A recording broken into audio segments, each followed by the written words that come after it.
Yo guys, क्या हालचाल। तो भाई तुमने सर्किट देख लिया। ये पार्ट टू है, ठीक है। तुमने अभी तक क्या समझा है कि एनर्जी का पाथ क्या है, कि बैकबोन से उठकर वो नेवल पे आती है, नेवल पे आके फिनिश हो जाती है। ठीक है, वो ट्रांसम्यूट हो जाती है नेवल पे आके। अब मैं तुम्हें बताता हूँ, अब तुम जो सीमन रिटेंशन सारे कर रहे हो, तुम्हारे बहुत सारे क्वेश्चंस आते हैं, ये हो रहा है किसी के साथ, वो हो रहा है किसी का कुछ हो रहा है। अब हर चीज़ को मैं इस ऑर्बिट से जोड़कर मैं तुम्हें एग्जैक्ट बताने वाला हूँ किसको क्या प्रॉब्लम है और कहाँ तुम्हारी एनर्जी स्टक हो सकती है। देखो, जिन लोगों को एंग्जाइटी की प्रॉब्लम आ रही है नो फैप पर, या फिर शॉर्ट ब्रीदिंग की प्रॉब्लम आ रही है, एंग्जाइटी की प्रॉब्लम आ रही है, उन लोग के या तो एनर्जी इधर फंसी है, चेस्ट पर या फिर शोल्डर्स के पीछे। ठीक है, अगर यहाँ पर तुम्हारी एनर्जी ज़्यादा ब्लॉकेजेस है और तुमने अभी तक उसे नहीं क्लियर करी और तुम सीमन रिटेन करे जा रहे हो, नीचे से फ्लो आए जा रहा है सीमन का, तो मतलब कि तुम्हारी या तो चेस्ट पे ब्लॉकेज है या फिर शोल्डर्स के पीछे, दैट इज हार्ट चक्र। ठीक है, दोनों में से एक जगह तुम्हारी ब्लॉकेज है। अभी बस तुम सुनते जाओ, अभी करना कैसे है वो अगले वीडियोस में आएगा। अभी मैं तुम्हें बस क्लियर कर रहा हूँ कि सिस्टम क्या है हमारी बॉडी का। ठीक है, एंग्जाइटी वालों का ये हो गया, जिनको एंगर का ज़्यादा इशू आ रहा है उनकी एनर्जी अटकी है पीछे, पेट के एकदम जस्ट तुम्हारे पीछे। क्योंकि वो जो पॉइंट है ना, वो तुम्हारा जुड़ा होता है डाइजेस्टिव सिस्टम से, और एंगर जो है वो लिवर में स्टोर होता है हमेशा।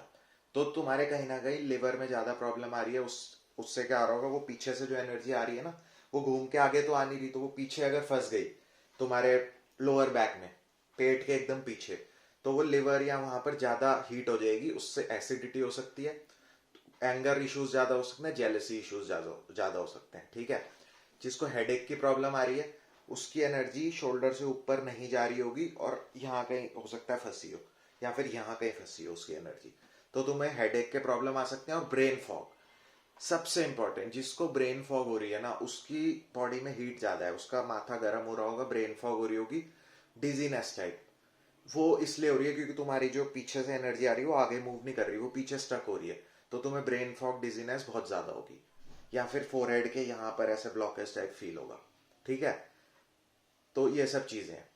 क्योंकि जब तुम किसी चीज को छोड़ते हो ना, तो वो तुम्हारे हर चीज तुम्हारे ऑर्बिट पे असर कर रही है। मैं तुम्हें बस ये बता रहा हूँ, अब मुझे नहीं पता वो फ्लैट लाइन की वजह से किस वजह से है, तुम एडिक्ट थे क्या थे, पर जहां जहां एनर्जी ब्लॉकेज हो सकती है ना, फिलहाल मैं तुम्हें वो बता रहा हूँ। ठीक है, जिसको कफ एंड कोल्ड, कईयों को नोफैप करके कफ एंड कोल्ड बहुत ज्यादा हो गया, या खांसी बहुत ज्यादा हो रही है, उसकी एनर्जी यहाँ कहीं पे स्टक है भाई।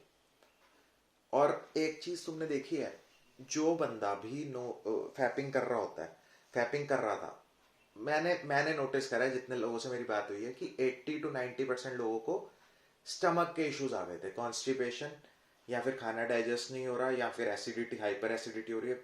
वो इसीलिए क्योंकि सब नेवल से शुरू हो रहा है और नेवल पे ही खत्म हो रहा है। तो सबसे पहले तुम्हारा नेवल जाएगा। जब तुमने फैपिंग स्टार्ट करी और तुम्हारी एनर्जी फ्लो बिगड़ी, तो सबसे पहले तुम्हारा नेवल जाएगा और तुम्हें पेट की दिक्कतें शुरू हो जाएंगी। और तुम्हारा नेवल गया तो तुम समझ लो सब गया भाई, पूरी एनर्जी ब्लॉक होगी, क्योंकि वो आगे भी आगे फिर नेवल से घूम के वापस नहीं जा रही। तो नेवल गया तो सब गया। इसीलिए कहते हैं ना भाई कि सारी बीमारियों का घर पेट से होके जाता है ना, पेट गया तो सब गया। तो एंड में हमें ये दिमाग का मैंने तुम्हें बता दिया, ब्रेन फॉग कवर कर दी मैंने। अगर तुम्हें इरेक्टाइल डिसफंक्शन, प्रीमेच्योर इजैकुलेशन जैसे इश्यूज आने, तो तुम्हारी अभी एनर्जी लोअर चक्रास में ही फंसी हुई है, एकदम तुम्हारे पीछे जो ग्रोइन एरिया, एकदम जहां से पहला पॉइंट स्टार्ट होता है, एकदम तुम्हारे लोअर बैक के नीचे। ठीक है, रिप्रोडक्टिव ऑर्गन से एकदम पीछे। ठीक है, जहां से तुम जीन्स बांधते हो, अपनी वेस्ट से भी नीचे तुम्हारे, वहां अटकी हुई है। तो ऐसे ऐसे तुम देखो तुम्हारी लाइफ में क्या क्या इश्यूज आ रहे हैं। एंड में तुम्हें भाई एनर्जी इस ऑर्बिट में ही घुमानी पड़ेगी, असली ट्रांसपोर्टेशन वही है।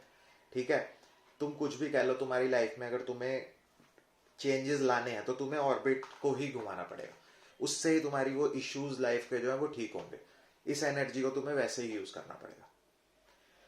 तो ये सब तो चीजें थी एनर्जी से रिलेटेड जो कि मैंने बताई। अभी और क्या बात करनी है, मैं अपना एक्सपीरियंस भी बताऊंगा कि मेरे को कैसे कैसे समझ आया कहाँ मेरी एनर्जी स्टक है, किस टाइप की मेडिटेशन है। इस मेडिटेशन का नाम है माइक्रोकॉस्मिक ऑर्बिट।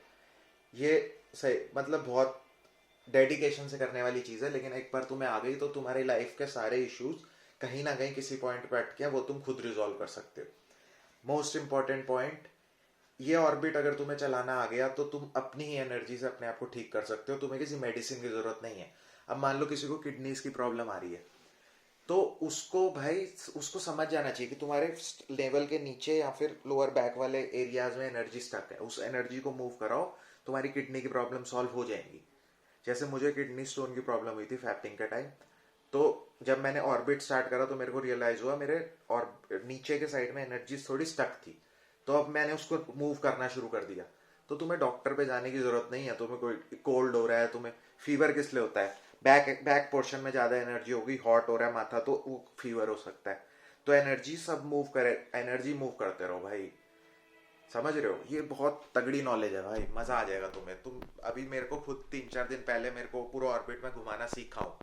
5-6 महीने, मुझे 4 महीने लग गए मेरे को इस नॉलेज के पता होने के बाद और इसको घुमाने के बाद। तो तुम लगा लो 3 या 4 दिन ही हुआ है मुझे अभी कि एनर्जी नेवल तक पहुंचकर मेरे को समझ आनी शुरू हुई है कैसे मूव कर रही है। और ऑलरेडी भाई मतलब सही बता रहा हूँ, 3-4 दिन में ही फेस पे ग्लो, आंखें वाँखें बहुत इम्प्रूवमेंट आ गई। और मैं तुम्हें बताता रहूंगा, अब मैं एनर्जी को सही में मूव कर पा रहा हूँ। तो अब मैं तुम्हें बताऊंगा इससे मेरी लाइफ में और क्या क्या चेंजेस आ रहे हैं। एनर्जी बहुत तगड़ी फील हो रही है भाई। अगर तुम सिर्फ नेवल पर ही ध्यान लगा दो ना, नेवल के बाद भाई जो एनर्जी आती है वो मजा आ जाता है भाई, लिटरली बहुत अच्छा फ्रेश फील होगा तुम्हें वो। तो आगे की वीडियोस में कवर करते हैं। अभी मैंने तुम्हें सारी प्रॉब्लम्स बता दी। अब तुम अलग अलग मेरे से पूछोगे मेरे को क्या प्रॉब्लम आ रही है, सेक्सुअल थॉट्स आ रहे हैं। सेक्सुअल थॉट्स तो इसलिए आ रहे हैं, तुम्हारी एनर्जी अभी उठनी ही नहीं शुरू हुई। वो कब तो ब्रेन में आएगी, कब नेवल में आएगी। तो ये तुम्हारे कुछ लेवल्स हैं। जिसको अर्जीज बहुत आ रही हैं उसका ये है, जिसको और भी कुछ इश्यूज आ रहे हैं भाई कि चेजर इफेक्ट, ये वो, अब सब इस ऑर्बिट में है भाई। कहीं ना कहीं किसी पॉइंट पे कुछ ना कुछ हो रहा है। मैंने तुम्हें एक ओवरव्यू दे दिया, अब बाकी तुम्हें खुद देखना है तुम्हारी लाइफ में कैसे चल रहा है। सबका ऑर्बिट अलग तरीके से चल रहा है। इसीलिए कईयों का हो सकता है एनर्जी चैनल्स अच्छे हो, प्रिपेयर्ड है बॉडी, तो उनको इंस्टेंट बेनिफिट मिलते हैं। कईयों को 200-200 दिन बाद भी बेनिफिट नहीं मिल रहे, नाइट फॉल हो जाते हैं 4-4 दिन में। मूव कराओ एनर्जी भाई, सर्किट्स में मूव कराओ एनर्जी। Signing out.